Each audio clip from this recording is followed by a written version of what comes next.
Good evening, and you're very welcome back to episode 3 of the Women's Premier Division podcast. I'm not quite sure what we call it anymore here.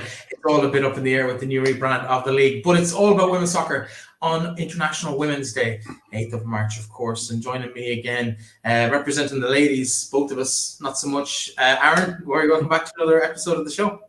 Looking forward to it, especially it's great to see so many different posts of women's soccer players, through social media and stuff like that today, different types of pictures and stuff like that, just demonstrating on what the last year's been like. And it's been a great year for women's soccer in this country, and no better way to celebrate it as we continue to look ahead to another exciting weekend of fixtures and look back to last week, the first week of the season. Yeah, as good as last year was, I think this year has the potential to even surpass that. New look teams in the division. Of course, we got to see our first looks in competitive action for Shamrock, Rovers and Galway United. Of course, DLR are not in action this week. They take to the field for the first time away to Peamount this weekend. There'll be a few girls, not quite sure which dressing room to go into because they were in the other side last year. I think I count 5. It could be more. We'll find out all the details from the DLR manager in just a few moments. Graham Kelly will, of course, be joining us in a few moments' time. But I suppose, first of all, Aaron, some big games last weekend. Shamrock Rovers came promising lots. They just about got over the line against a very, very resilient Sligo Rovers side. We'll hear from Stephanie Zambra, should I say? I'm going to make that mistake a lot this season. And also from her manager, which feels weird as well, Collie of Shamrock Rovers, as well as we hear from the Sligo Rovers side of things as well. I spoke to a couple of their individuals involved in that team after the end, Steve Feeney for one, as well as Leah Kelly. So we'll hear from them later in the show. But you were at games over the weekend as well. What were your thoughts? Yeah, I was really impressed. It was really impressed with Shelbourne. I thought their ability was superb.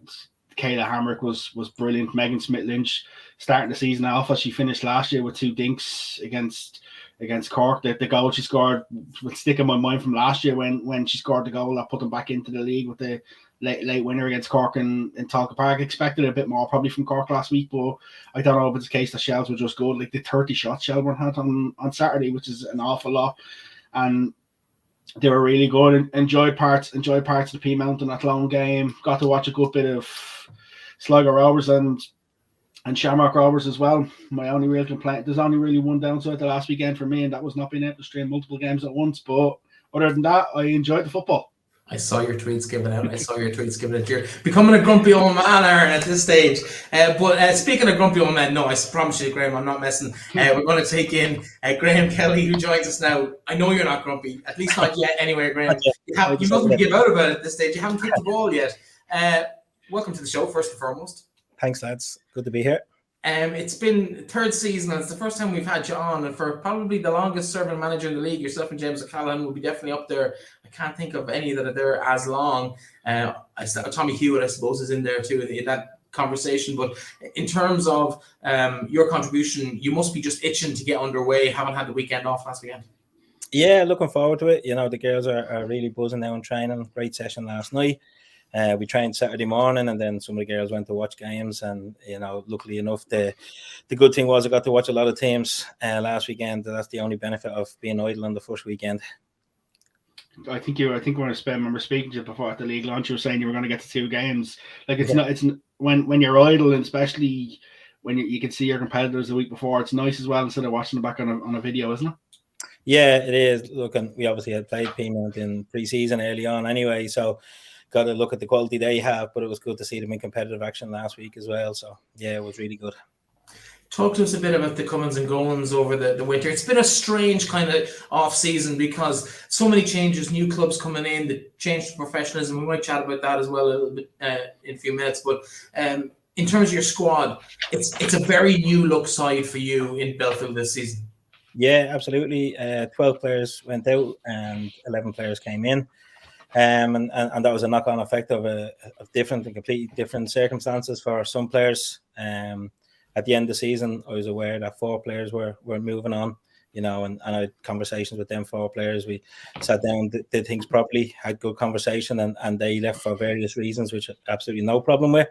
A lot of players had agreed to sign back, and then for different reasons, when I think the announcement came in of part-time, full-time contracts, there was obviously a knock-on effect from different clubs, and we probably got the biggest knock-on effect where we lost another 8 players. And the disappointing thing was some of them had already signed back, which was obviously really tough, because it's you're trying to build on. We finished the season really strong last season, so we wanted to try and keep that core group together, add a couple to it. I think at that stage we'd got Izzy Finnegan and Chelsea in, but then obviously the everything changed over this next sort of 3 to 4 weeks.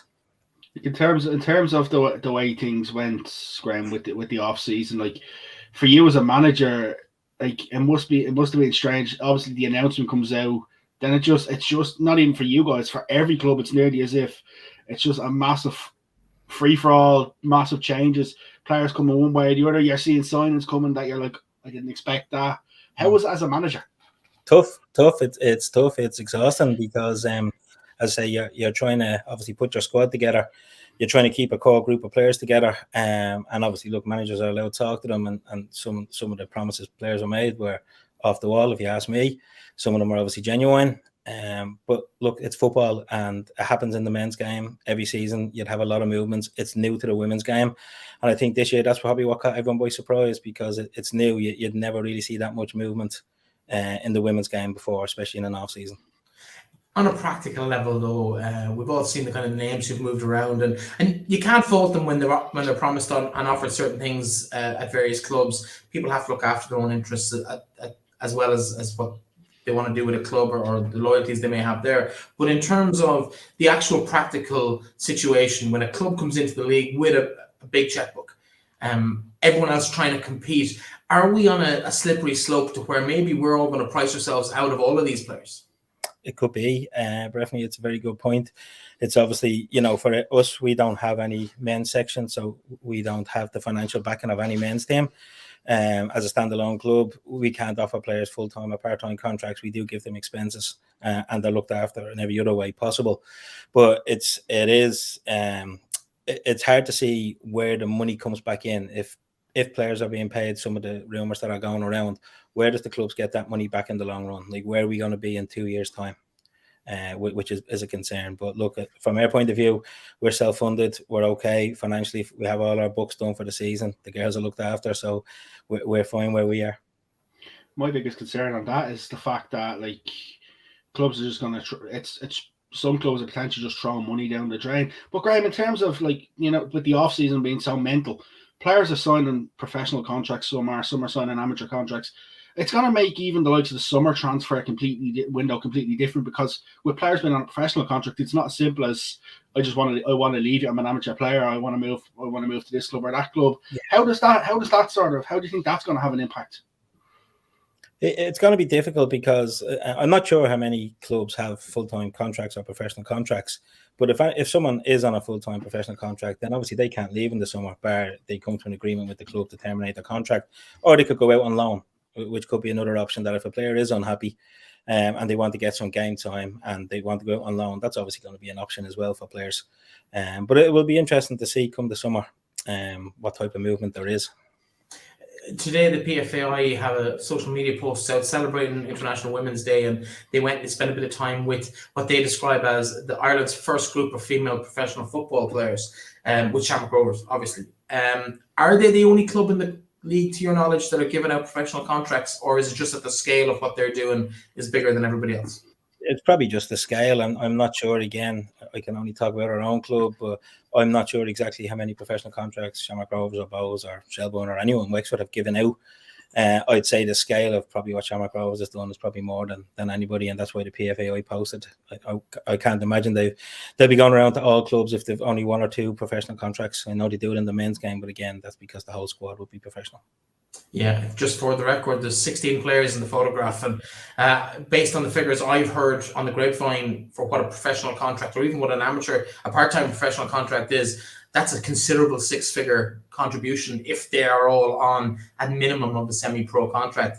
And again, let's talk about reality here. Numbers. Say 1,000 people go to games, which is the most we've had at nearly any league game in the country over the last couple of years. If they were to average 1,000 people at an average of a $5, that's only 50,000 home games through the season. That's a 5-figure sum, and not even close to 6 figures. There's a huge gulf there. Is it sustainable? I don't know. Again, I don't have any idea of what finances other clubs have. I think it will be difficult because I don't know where the money comes back in the women's game. It's obviously if you get into Europe and you can get to the later stages, then there is some money that comes back into it. But the prize money for winning the league hasn't gone up. Winning the cup hasn't gone up. So the reward for winning the league and the cup aren't massive, to help that type of budget. From a club like DLR though, it must be difficult in terms of because even I'd say everything has gone up this year, so even costs and stuff like that. Whereas we talk a lot of people seeing the women doing well, the international doing well, but we don't tend to see to the smaller clubs the drip feed of even the government supports were great during COVID, but with the way everything's gone now, we don't tend to see more and more coming through. So it puts a lot more pressure on the likes of yourself, Peamount, Wexford, although they're technically a separate club, but they do Wexford FC have a smaller budget. The likes of them, it puts a lot more pressure onto these clubs to actually have to go and raise money, raise opportunities, and really push to have people in the ground. Yeah, absolutely, it does. And again, that was obviously something that myself and the committee spoke at the end of the season, and we were doing the budget for the new year. And it's we had to do some fundraising this year. We have a fundraising committee set up. Some parents have got involved, which has been fantastic. We've done a player sponsorship this year that we never done before, and the feedback from that has been brilliant. Just spoke to a company yesterday. They're going to sponsor 6 players. So companies are interested, and it's just getting the word out there that the women's game is a good product. Obviously, this year there's going to be a lot of highlights on the international team, but if we can get people into the ground, our season tickets this year are €59 for a season ticket. There's 10 home games plus the new League Cup that was launched plus the FAI Cup. So if you can get a season ticket for €59, you get access to all them. Where if you just wait and pay in on the day, it's €10. So straight away, if you're paying in on the gate, it's €10. You're going to get 4 games free in the league, plus you're getting the League Cup free, and if we get drawn at home in the FAI Cup. So the benefit for us to try and push season tickets, and obviously then that's money coming in straight away. In terms of the uptake, has there been a good response to that? It's been good, yeah. It's probably been the best we've had over the last. We've done season tickets now. This will be the 3rd year, and it's the best so far. Excellent. And you mentioned the new League Cup competition. That's 11 teams from the Republic and 5 from the Northern Ireland Football League. Excited by what that might mean for teams like yourselves? Yeah, absolutely. I think it's brilliant. I think it's a great competition, to bring in the cross-border competition. It'll bring a lot of interest. I think it'll generate a bit of excitement. It's obviously done in sort of June to July. If there is international players, they'll be in camp with Vera, so it does give younger players a chance to come through and play in that competition as well. And I just think it'll be really good. I think, again, it'll bring good publicity on the game here. I think for me, it's a step in the right direction. Because we see an awful lot of talks about, and even in the men's league last couple of years, an All-Ireland league and things like that. And we've never had this sort of thing in the women's game. We've always sort of seen the teams from the south playing teams in the north in a friendly because they didn't necessarily want to play women's national league teams. It's a great idea, and I think a lot of people are probably concerned with the gap between the league break. It's a nice filler though for the fact that you're going to have a couple of games, you're going to have an opportunity, but it's also given players a new experience that maybe they didn't have. It's a first chance to win a silverware that's never been won as well. Yeah, absolutely. I think it's great. And look, you're obviously going to be in 4 groups of 4. So there could be 2 teams from Northern Ireland in one group, and then each other group will have 1 team. Plus, you still have your own teams or your own league. So it's going to be competitive. Even though it's a League Cup, it's going to be competitive. And it's a great chance, as you say, to win a brand new competition. And everyone's going into it, whether that's a team from the north or the south, going, this is a competition that I want to win. I'm guessing also it gives you that opportunity for maybe girls studying Leaving Cert to opt out of that tournament and out of the squad for that period and concentrate on their studies, which happens from time to time, but now it doesn't have an impact on the league table. Yeah, of course, because normally there's a break in June for the sort of 3 weeks of June, but this year, obviously, them games will be played, but we'll have a couple of girls that are doing Leaving Cert and like that. We'll just say to them, look, that's 3 weeks you take off, you do your Leaving Cert and you come back in when you're ready. In terms of the game of the weekend, putting our attention to actual football for a moment, have you given them a map to Peamount, or do the girls kind of know at this stage how to get there? I think they know where they're going by now, all right. But yeah, look, it's going to be a tough game. Peamount are a quality side. They've kept the core group of players together. They've lost, I think, 4 to Shamrock Rovers, and they lost a couple of underage to ourselves. But they have that core group of experience there. Seeing the weekend, if you make any mistakes against them, you're going to be punished. We've seen that in the friendly that we played them early on, so we know how tough it's going to be. But we're excited. We're looking forward to it. So we had a really good training session last night. We're back in tomorrow night, preparing as best we can. In terms of the young group that you have, how do you set expectations, especially considering so many maybe have limited National League experience, or some of them maybe are stepping up from underage with the experienced girls that you've still kept? How do you set the expectations this year? It's just, go out and be competitive. That's one thing about the league. It's going to be really competitive this year, no matter who you're playing. And we've seen that last weekend. But for our girls, for the young girls, they've no fear. I think that's the best about working with these young players. Like we seen our under-19 team last year win the league in a very competitive under-19 league, and they were so good in that final against Shamrock Rovers. And there'll be 6 players in that final in the matchday squad. 5, I think it is, in the matchday squad on Saturday. But they're exciting young players that have no fear, and I'm not going to say they don't respect the opposition. They do, but they're not going to be feared by names. They just go out and play the game, And I think having the likes of the experience there with Jess Gleeson, Eve Badana, Sarah McKevitt, Katie Malone, they're experienced National League players that will help the younger players through the game. You kind of stolen my next question. I was going to ask you about the fact that you've lost 12 players out of that squad last year, but still have the likes of the girls you mentioned. You can throw in, I suppose, Eve Badana, Catherine Cronin in there as well, in terms of the impact they'll make. Brona Kane even has a couple of years experience at this level too. So what do they give you, that kind of framework you can build those youngsters, get that experience into their legs, that muscle memory to kind of play at this level? Yeah, absolutely. And look, we still have Nicole Keogh, Aoife Brophy that have been with us there for 5 years now, going into their 5th season with the club as well. So even to have them players that have been around so long, know how we want to play, how we work as a group, that's hugely beneficial. And then, like you're saying, the likes of Catherine Cronin can be brilliant with the younger players. If Catherine is dealing with a player that's playing the left wing, she'll pass on the advice that she's learned over the last 10 years playing in this league. So I think it's a good balance. It is quite young, the squad, compared to where we were last year. But as I say, they're exciting players and they've no fear. So let's see what happens. And in terms of the players itself, like you've seen even Joy Raff last year come on and made a massive impact. A lot of people are talking about Michelle Doonan.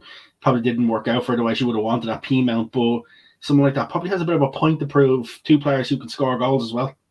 Yeah, the 2 girls are natural goal scorers, and Joy Raff is 17, Michelle's, I think, 18, just gone 19, so they're quite young. Not a whole lot of National League experience, but if they get a chance, they know how to finish, and that's the good thing about the 2 girls. There's a bit of excitement around, and see who can get the nod to play the weekend, if not to do it. Can you not give us any clue now? You're not going to give us the set for the weekend, no, not just yet. I don't know it, so. Well, listen, thanks so much for joining us. We did get a comment in on our socials from Francis Billardi. It's great to see Graham Kelly on the show, so we completely agree with you. Thank you to Graham for making himself available this evening. Graham, very best of luck to you at the weekend as you kickstart your season. Might be last to the party, but we'll see how things fare out for you, starting with Peamount away on Saturday evening. Thanks for joining us. Thanks a million, guys. Cheers. Cheers, Graham. Graham Kelly there joining us. I really enjoyed that. I think DLR, they've always kind of had that opportunity to maybe kick on. Haven't quite seen it in the last year or two. Can they do it with young players this year, Aaron, do you think? Biggest problem for them last year, they probably struggled a little bit with consistency. They won their first 2 games and they won their last 2 games. It's the only time all season they'd actually won 2 in a row. I think it's going to be a difficult season. Graham's under no illusion, and I think he was sort of hinting at that they're not going to have a fear. They're going to have to go and play, but the problem is, and he probably won't mind me saying this, there might be a time or two this season where they'll take a lesson off a team with the inexperience that they have. But the players will learn massively from it, and I think it's going to take them a bit of time just to grow into it. But I'd say as the younger players continue to get more and more experience, they will improve. But it's a lot of players there that do have National League experience, and in and around that battle from say 7th to 11th.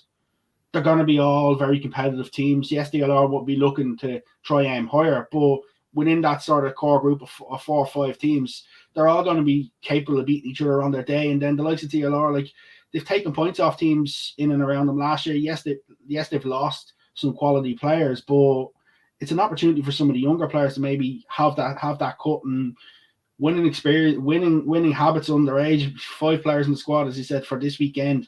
That'll give a boost, and some others have won National Leagues as well. So it's a time to watch on, but it's good to see when Graham talks about like how they've had to put a lot of work into the background to make sure that they've been able to come on this season in terms of and put the replace the players on the pitch with things like expenses and stuff like that, because it can't be easy for a club like that. Yeah, I suppose on the positive side, if you've got to replace with young players, it's as well be pulling from the under-19 league champions. It's not a bad pot to pull from for the squad for this year. Let's turn our attention to some of the games played last weekend, and I suppose first on the list really was down in Athlone as Peamount made the journey down there. Started bright for Athlone. They took the lead early on, but Peamount really took control of the game from that. Let's hear from our reporter who was at the game, and that was Sean Comer.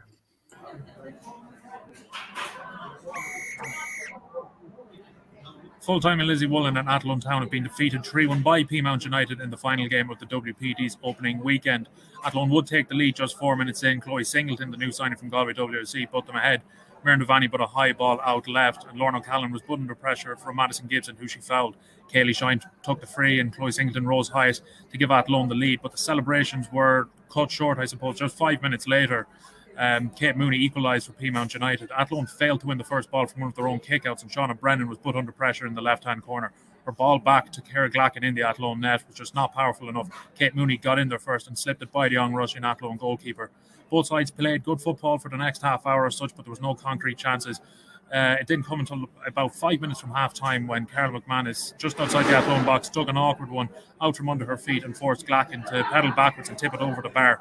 From the ensuing corner, Glacken did punch clear, but Athlone were coming out. Sive Doyle dispossessed him and ran to the byline, putting it across. Athlone failed to deal with that ball across, and Erin McLaughlin ultimately got on the end of it and put it in to change the half-time team talks. The second half, much like long periods of the first half, neither side had any concrete chances, and a ball was ultimately put on it just 10 minutes from time. A cross came in from the right-hand side, and Julia Weidhofer went to clear it, but she took down Kate Mooney, who just got there beforehand. Karen Duggan stepped up to take the penalty, and although Glacken guessed the right way, the ball was squeezed in. With that, Peamount come away with 3 points from LOIWomen on the opening night. Great result there for Peamount. They got their season up and running, and we spoke about how they lost a couple of high-profile players to their new neighbours down the road there in Tala and Shamrock Rovers. They'll be quite happy to get the ball rolling against last year's Cup finalists and league runners-up, and I suppose President's Cup winners as recently as last weekend. Absolutely, and I think there was a lot of passages of play from Peamount that you can see the things they've been trying to work on and the things they've been doing, and as the season grows on, you can see that the newer players are starting to gel into that team. A couple of more games, they'll become even stronger, and I think a lot of people will maybe talk less a little bit about Peamount losing the players and more about the players that they actually still have at the moment. I think from an Athlone point of view, Tommy would be probably disappointed with the first 2 goals in particular that they did concede, because you can't just give the possession away the way they gave the ball away, and they were punished, and that's the problem at this level. Teams like Peamount will be ruthless against you when you give them a half an opportunity, and they took their chances. Ciara Glacken, she went the right way with the penalty. I thought she was decent enough in goal for Athlone, and the changes that Tommy tried to make maybe just didn't work in terms of the personnel switches. But for Peamount, it's a great win. I think Athlone it'll definitely set them up for the season, and they'll look to bounce back, because it's never easy starting against one of the top teams. Yeah, we mentioned some of those defectors to Shamrock Rovers this season. They, of course, also down that same road for part of it at least. They turned right for Sligo, where Peamount would have gone left for Athlone, and it was Shamrock Rovers who made that journey down to the showgrounds. Probably not as easy as they might have anticipated, or at least we probably would have predicted on the show last week. Sligo Rovers handed me lovely full plates full of humble pie, but they're beginning to taste rather nice. Unfortunately, didn't quite have the aftertaste in injury time last week. Here's my report from the game in the showgrounds last Saturday afternoon.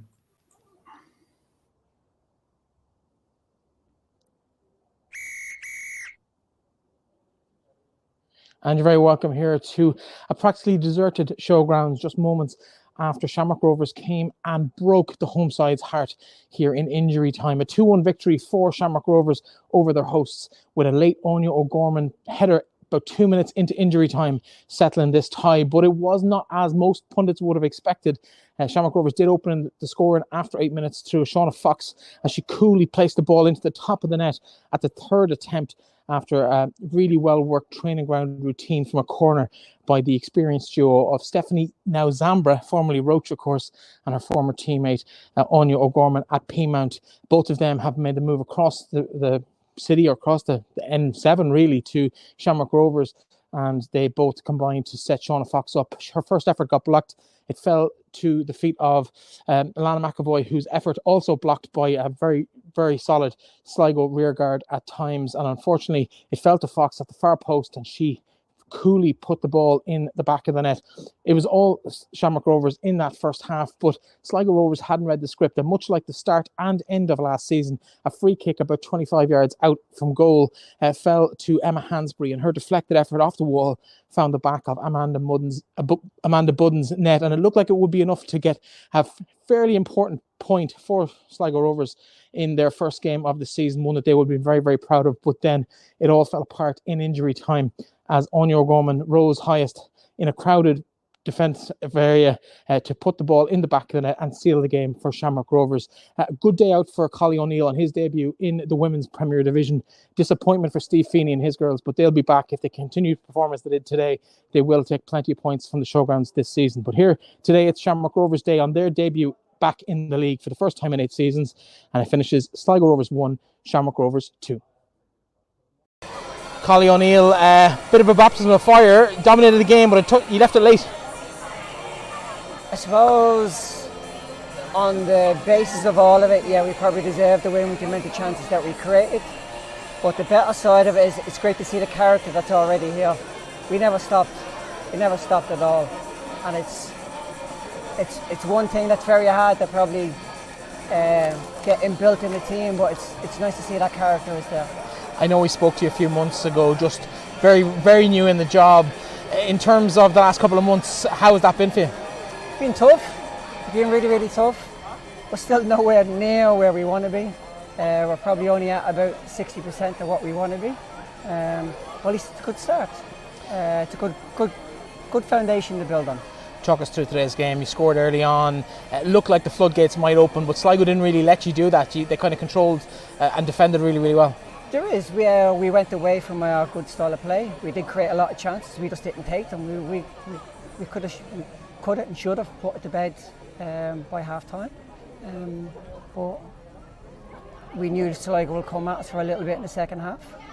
But we tried to get that second goal. They got the equaliser. And then, but it was nice that we pushed on. We didn't panic. We went again, which is a good thing to see. What was going through your head when 4 minutes goes up, your level, first opening game, probably expected to come down here and win? Was there a bit of worry, relief when that ball when it hit the back of the net? Absolutely. I think I lost my voice now from it. But it's just nice to see the players get the reward from all the work that's being put in. We've worked really, really hard, so it's nice to see them get that reward. Nice to be up and running with a win. Absolutely. Just need the next one now quickly as well. Well done today. All right, thank you. That's Collie O'Neill, obviously, of course, manager of Shamrock Rovers as well. We're going to hear from Steve Feeney shortly. We might just jump straight into that, Aaron, if you're okay? Yeah. Steve Feeney, a bit of heartbreak at the end of that. Yeah, disappointing. You never want to concede that late, and I felt like we'd kind of grown into the game and we're probably justified to get a point. But Anya O'Gorman obviously pops up at the end and gets the winner for Shams, which is heartbreaking for us. But a lot to be kind of proud of the girls and positive from the performance, and plenty that we can build on. I suppose coming into the game, there wasn't too many neutrals would have given you a chance against a star-studded Shamrock Rovers side, and a really impressive performance from your girls. You got to take a lot of heart from that. Yeah, that's it. That's what we said to the girls before the game. Everyone had us wrote off. Kind of similar to last season, I suppose. Everyone kind of wrote us off, and you could understand it last year. We were brand new, but we felt this year like we've progressed and we've gained a lot of experience, that we were hoping to really push on this year and really kind of compete against teams. And I think we've done that today.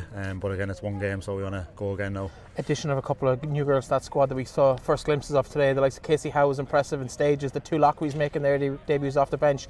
Having that quality coming in must be nice. Yeah, definitely. Yeah, like the girls are all, technically good players, but what's really pleasing about them is, they're not shy of work rate, and they're here for the right reasons, and they want to play in the league and progress in the league, and they're exactly the type of player we want: young, hungry, competitive, but technically good players, and they've definitely made a difference, and hopefully we'll see that over the course of the season. Long trip to Wexford next weekend. Of course, they were in the hunt for the league title last year as well. They've strengthened, brought in a couple of players like Emily Corbett. Can you keep this run going? Can you keep these performances going week on week? Well, I suppose that's the challenge for us, and that's what we want to do. Like Wexford, as you said, have strengthened very well. Brought in some really good players from the league and from outside it, and I've no doubt they'll be thereabouts again this year. But it's up to us next Saturday to prepare for them and be ready for them, and make sure that we turn up and give a good account of ourselves again. And we know from last season that we bet them here, so we won't go there with any fear. But at the same time, we've plenty of respect for Wexford. Some hard luck today. Thanks so much. Stephanie Roach, thoughts after that win? We had to battle for it. I think first half we played really well. We missed some good chances, myself included, but thankfully we were able to battle it out and win dirty in the end.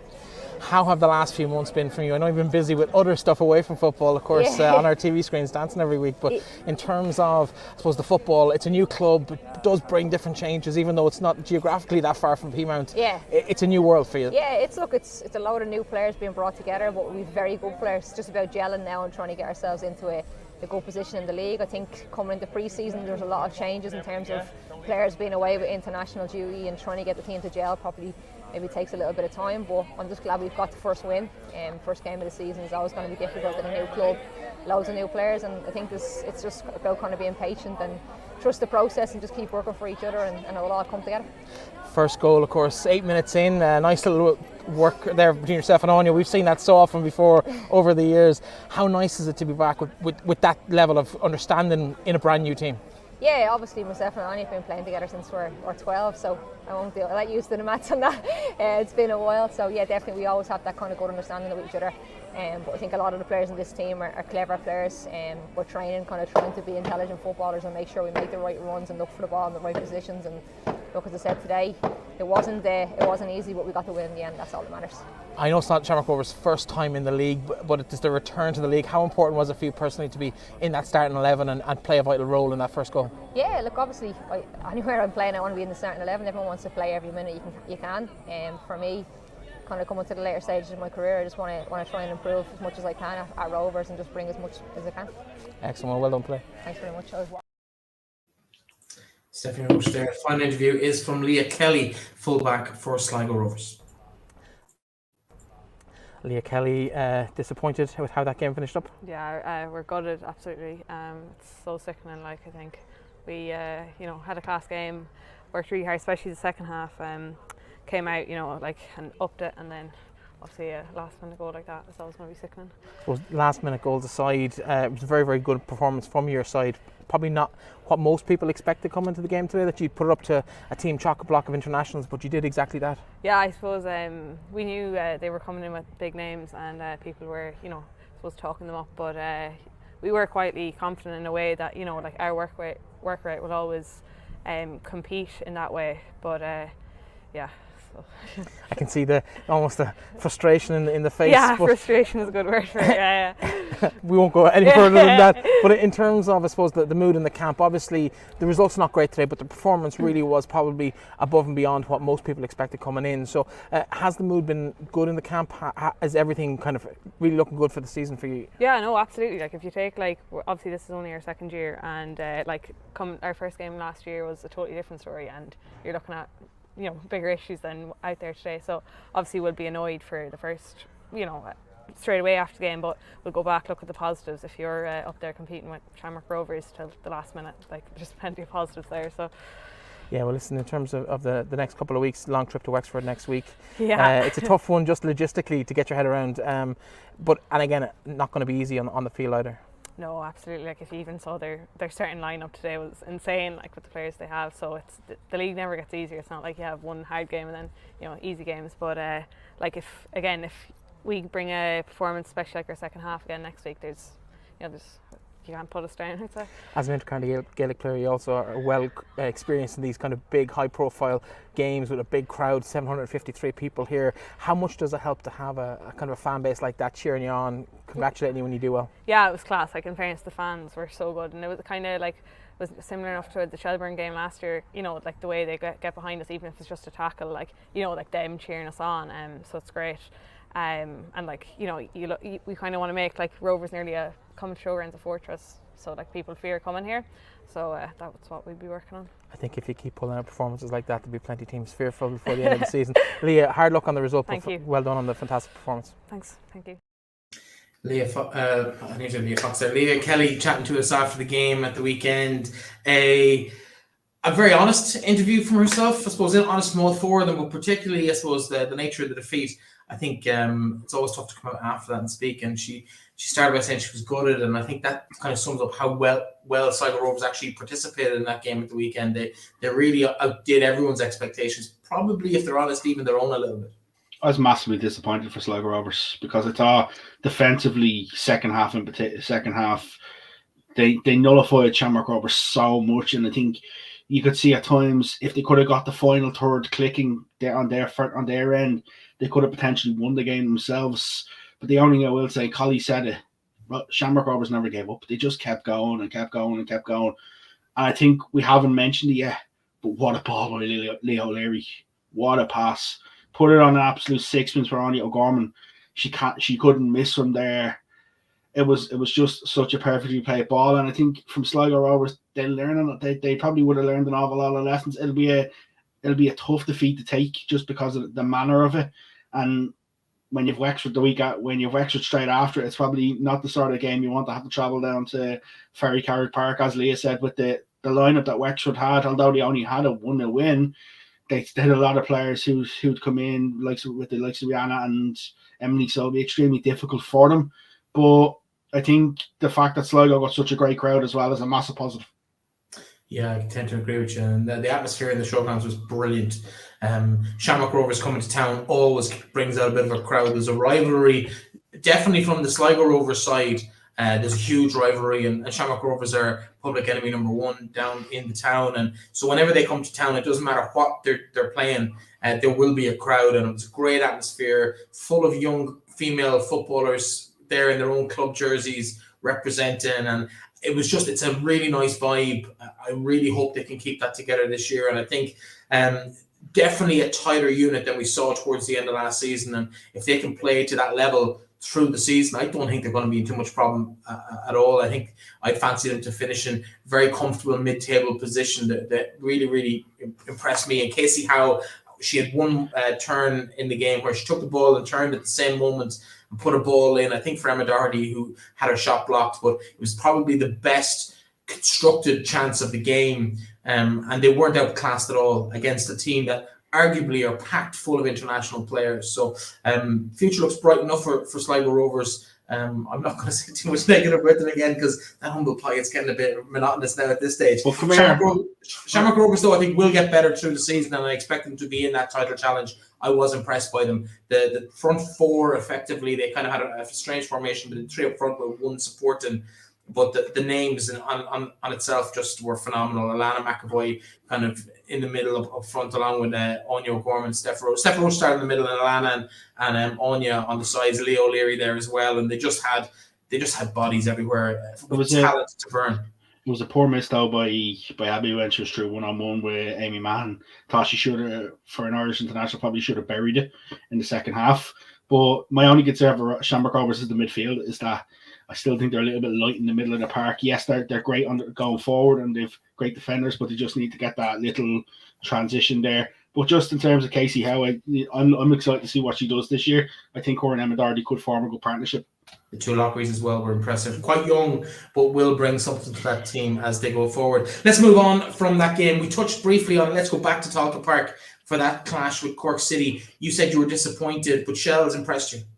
Shell's impressed me massively, but the only thing is, and I said walking out of the game, I said, you can't take an awful lot away from Shelburne just because, I don't know, if Danny Murphy even listened to him after the game. He was talking to Tony O'Donoghue. He was extremely disappointed with the performance from his side. Shells were very good. I thought Siobhan Colleen, she wasn't great in the President's Cup the week before, but she was extremely good on Saturday for Shelbourne. They took her off in the second half, but she took her goal very, very well.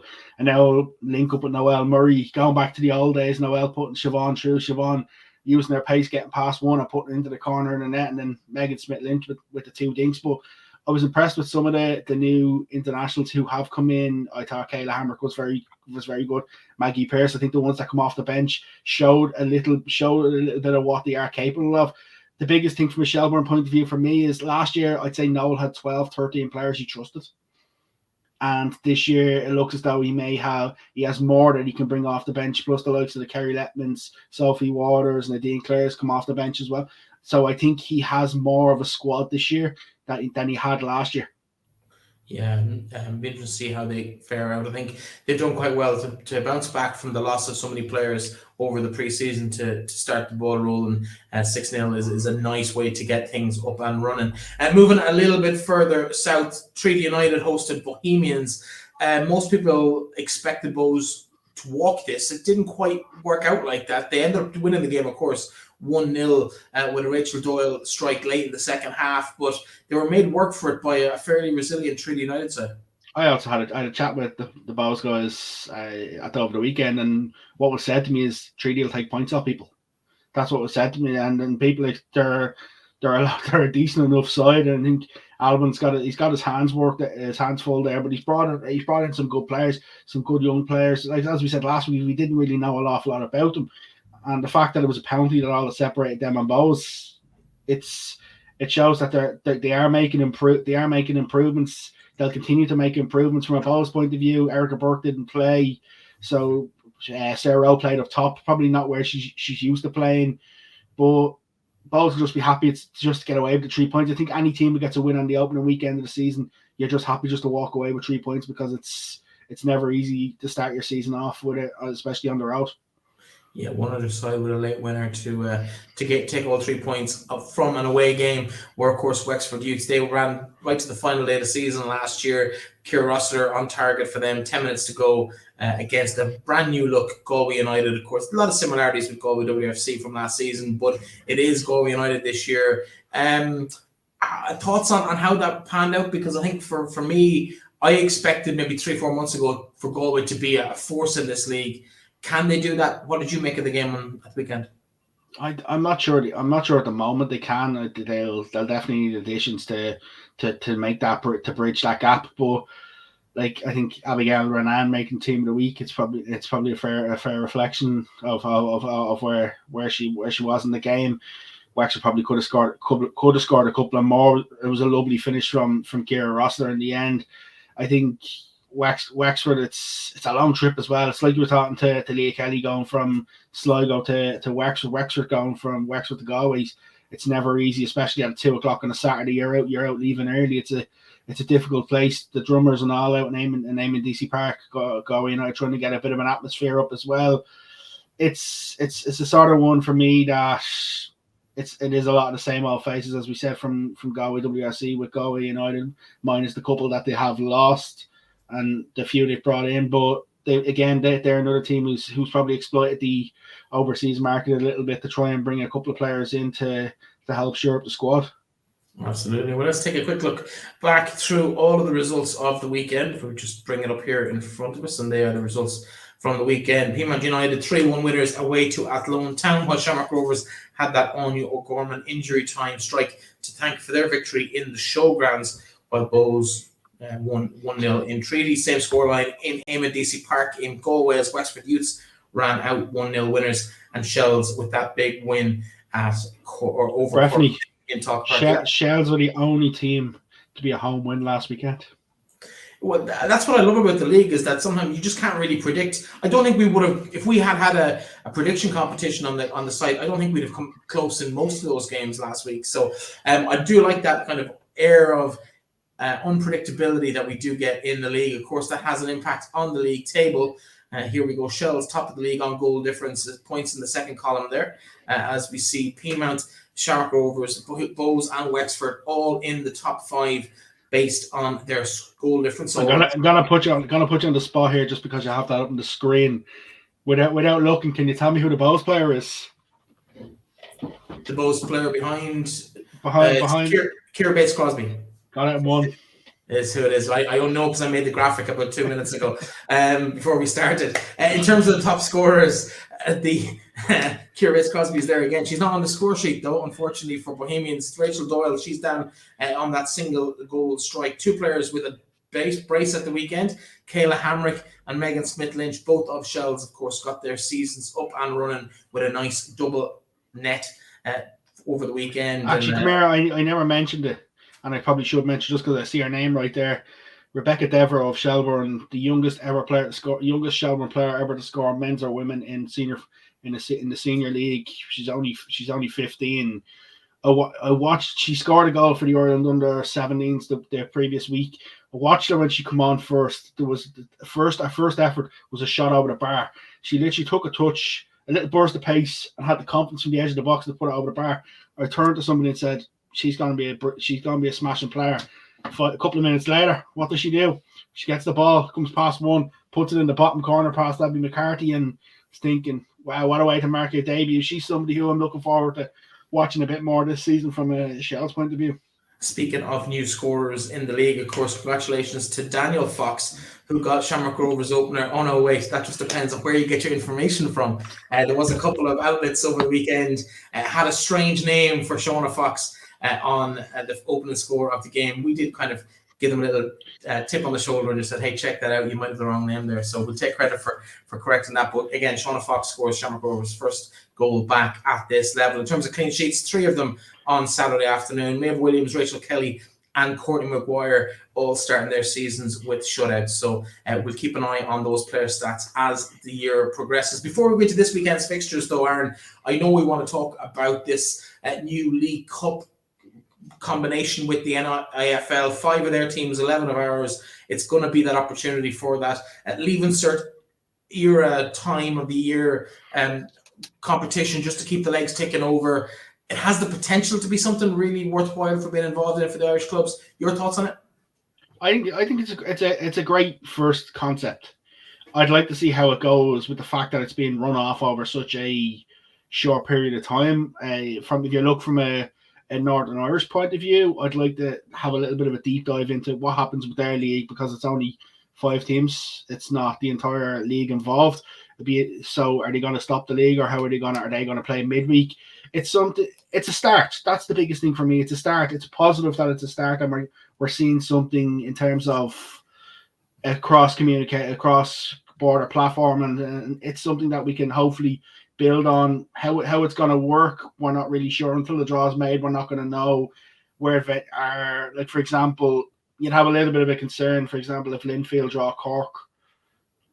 Is it really fair on either team to drag one to Cork or drag one to Linfield? So I'd hope in that sort of sense that, there's a little bit of common ground for both sections across the league, and same with likes of a Derry and Treaty, and how are we going to do this? That sort of thing. But I guess we'll get more information when we see the draws, we see what's happening. But it's always great to see these. We've seen it in the men's for years with the likes of the Satanta Cup. Times it was really well followed and then sort of dropped off a little bit. So it's one to watch. But I'll definitely row in behind it.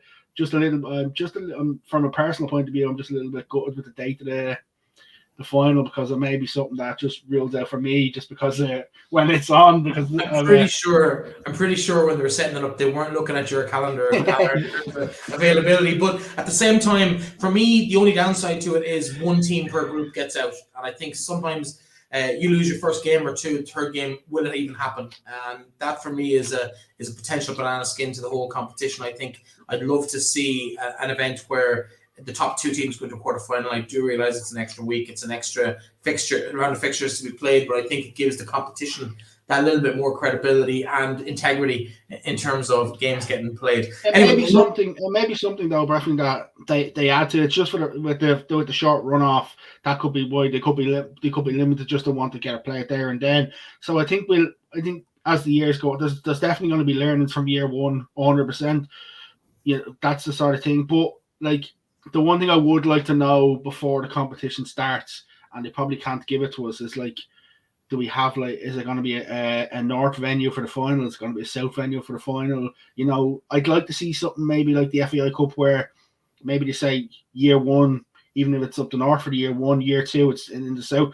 Just actually say road to say wherever. Just to actually build it a little bit, but you'd be hopeful that people row in behind it and give it as much support as they can. Yeah, I think it's going to be a very, very positive addition to the women's calendar here in Ireland. We've about 5 minutes left in the show. Let's run through the fixtures for the weekend. Bowes play Shells in Dalymount at 3 o'clock. Cork, they host Galway United in Turner's Cross. Peamount host DLR. We've spoken at length about that game already. Both those games at 5 o'clock. While Treaty United, they make the journey to Shamrock Rovers, the first team to play in a league game in Tallaght Stadium in some years. Kick off at 5:30 there, while Sligo Rovers make that long trek that we spoke to Leah Kelly about down to Wexford Youths. Any of those games immediately jump out at you? Dublin Derby always jumps out. Bowes and Shells. The last one was obviously a draw in Talca Park, and Bowes have never beaten them. That one stands out. I'm looking forward to just to see how Treaty get on. It's against Shamrock Rovers. It'll be difficult. The biggest question I've got, and it's one that we have to watch and see, is what sort of crowd the Shamrock Rovers get at that game. I know a couple of Cork fans are trying to push for an attendance, but with the lads being away in Sligo that night, it's a little bit difficult for them. And like every game, if you were to ask me to put a call every game, some of them I could probably say yes, this and this, but like we've seen before, I suspect we might get one or two twists and turns that maybe we didn't expect. Yeah, it's going to be interesting, I think, and we're really going to see particularly the new teams and the new squads shape up. But given the movement over this winter, we've basically got 5 or 6 almost brand new squads across the league. If you had to put your house on it, I know Rebecca Cook, hugely influential in that game against Shells last year, former Shells player for Bohemians. This year we have Sarah Rowe in that role. Could we see her maybe getting on the score sheet, breaking a couple of Shells' hearts in more ways than one? If Shells played the way they played last week, it would take a massive Bowes performance to get anything out of it.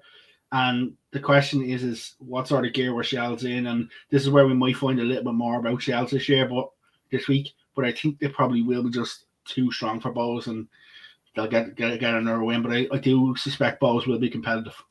Can Cork bounce back against Galway? It'll be difficult. There'll be a bit of soul searching this week in terms of the sort of performance. Danny in his pre-match press conference was talking about 5th. Danielle was talking to us about potentially 4th. Off the back of last week, it's going to be difficult. Galway going down there, having kept Wexford to 1. Galway be quite confident they can get something out of the game. I think for Cork, they'll have to be at their best if they are to get and go up. But I think it'll be a difficult home game for them. Yeah, and then finally, I suppose the last one I want to ask you about is, I suppose Sligo Rovers, they make the trip down to Wexford. We know the gulf into the teams last year, despite Sligo actually beating Wexford in one game. Will we see maybe whether Sligo are at the races this year on Saturday, or whether last Saturday was a flash in the pan for them against their I suppose, public enemy number 1, as I mentioned them earlier in the show? I think Steve Feeney's going to have his players extremely wound up and ready to go because of what happened last week. The question is if they concede early against Wexford, can they stop Wexford getting 2-3? If they don't, they could find themselves in a position where it's a slippery slope against a very powerful Wexford midfield and forward line. But then again, Wexford would be disappointed they didn't put more past Galway last week. I think from a Sligo performance, if they could go down there, yes, they may not get something out of the game, but if they could go and put another big performance in and keep it as tight as possible for as long as possible and build on last week, I think they'll be happy, because then when they start to get into the teams in and around them, they'll be able to pick up some points, because the likes of the Wexford game, the Shamrock Rovers game, they always knew at the start it's going to be a difficult start to the season for them.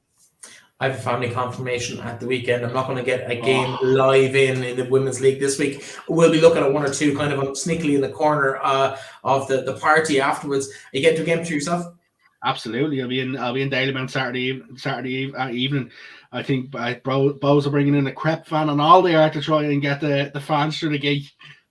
That's crepe with an E, folks, not an A. So listen, Aaron, as ever, it's been a pleasure having you with me for the last hour or so. To Graham Kelly, who joined us for the first time in the third season of the show. We must have invited him on earlier, but he's always put the girls front and centre, and that's so important that we decided we booked the trend on International Women's Day by having an all-male show almost. But it's been one of those kind of days. It's been a great day for women's sport in Ireland. You look across social media and see all the outpouring of support for all the women's teams and players and athletes around the country, but particularly in the women's Premier Division of the League of Ireland this year. We're looking forward to round 2 this weekend. From Aaron and myself, thanks to everyone who participated in the show. We'll be back with you again next week for another show. We're going something a little bit different next week if what we have planned comes off. It could be an interesting show. Don't forget to check in and stay on board and follow us on all of our socials as well. We'll talk to you again next week.